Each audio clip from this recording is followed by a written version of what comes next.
Then after the match, MJF runs in to attack Will. He's putting on the Dynamite Diamond ring to, knock his teeth out. But Kyle Fletcher runs in to make the save. Don Callis isn't far behind, who is not entirely in approval of the situation. But, Fletcher grabs a mic and he tells Callis, he says, I know you said no more getting involved since Ospreay left the Don Callis family, but Will is his best friend and he's my family. He's my brother. And, he's lying in a heap. Not exactly a heap, but I get the intention.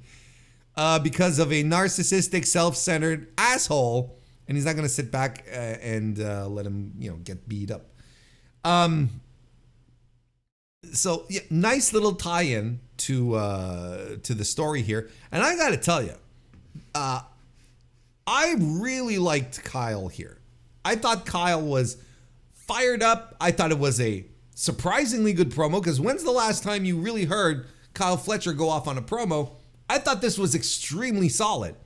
I thought this was really good. And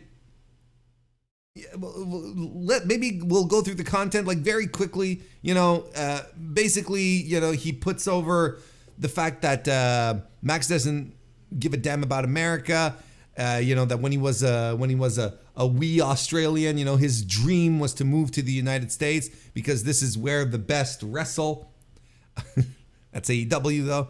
And he said since then, this country has given him his dream girl, his dream car, his dream life, and he'll be forever grateful to that. And, he can't stand that MJF is full of bull crap. He probably thought he wanted to say something else, but he corrected himself. He probably doesn't have the sway backstage to justify a fine from WBD for using another word. He probably, if it's MJF saying shit on TV, that's one thing. Kyle will probably get an earful when he goes, he doesn't want to doghouse himself too much. He tells, so basically this agitates Max, who does the bit where it's like, oh, you want to fight me now? You want to fight me now? He starts taking off his jacket and all the nonsense. And of course he relents. That's his thing. And he says, we're going to have a match on my time, and I'm going to kangaroo kick your goddamn face off. And I'm going to make sure that you suffer the same outcome as Daniel Garcia.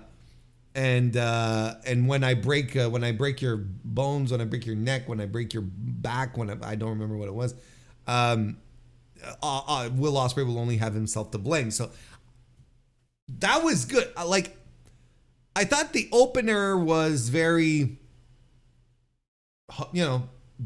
it was solid, but nothing of value was gleaned. It's just like, we're going through the motions here. We're hyping a match, and then we get the match. But the post-match I thought was tremendous, and was led in by Kyle, and then had this great aggressive, violent slant that was suddenly added to it by MJF. It's not fun and games anymore. It's not the ha-has anymore. No. I'm going to do the same thing that Dan Garcia did. Look, let me start by talking. I want to circle back to the Daniel Garcia thing, and I'm even taking a note here to make sure I don't forget. But because I want to talk about Kyle Fletcher and his great promo. I don't remember ever hearing, like I said just not that long ago, a few minutes ago, I don't remember Kyle Fletcher ever cutting a that good of a promo, or even a good promo, like a solid one. But here he was given the opportunity to flex, and he absolutely took the opportunity and he ran away with it. I thought he scored a touchdown in this circumstance here. I thought he was tremendous in this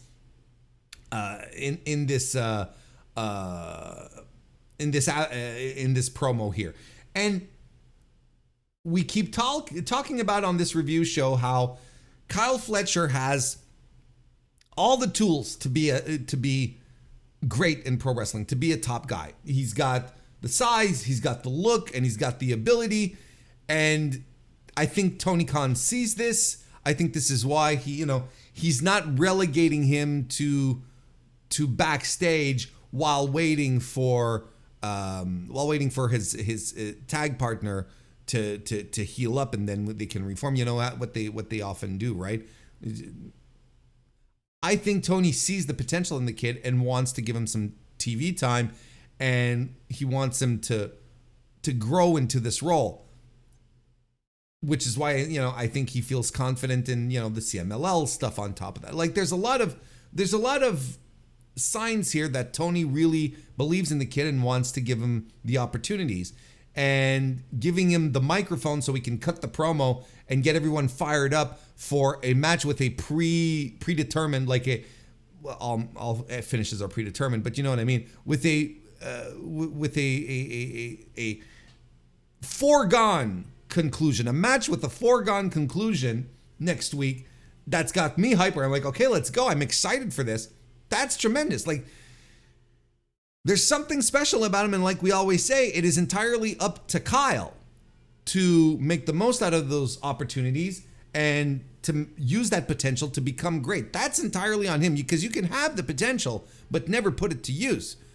And I feel like Kyle is leaning into it, and Ospreay is sitting down there and he's looking at his boy and he's like, God damn, this rules. I'm so proud of you. Yeah, you know what I mean? Like, there's a lot of good that came out of this, right?